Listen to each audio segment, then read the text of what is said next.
قال رسول الله صلى الله عليه وسلم من قرأ قل هو الله أحد 10 مرات بنى الله له قصرا في الجنة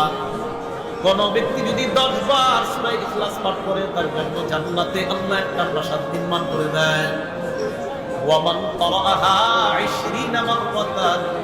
বানাল্লাহু লাহু কসরাইনি ফিল জান্নাহ কোন ব্যক্তি যদি 20 বার সূরা ইখলাস তেলাওয়াত করে আল্লাহ তার জন্য জান্নাতে দুইটা প্রাসাদ নির্মাণ করে দেয় ওয়া মান ক্বারাআহা 30 মাররাতান কোন ব্যক্তি যদি 30 বার আল্লাহু আহাদ পড়ে বানাল্লাহু লাহু সালাসাতা বিসুরিন ফিল জান্নাহ আল্লাহ তার জন্য জান্নাতের মধ্যে 3টা প্রাসাদ নির্মাণ করে দেয় তাহলে 10 বারে একটা প্রাসাদ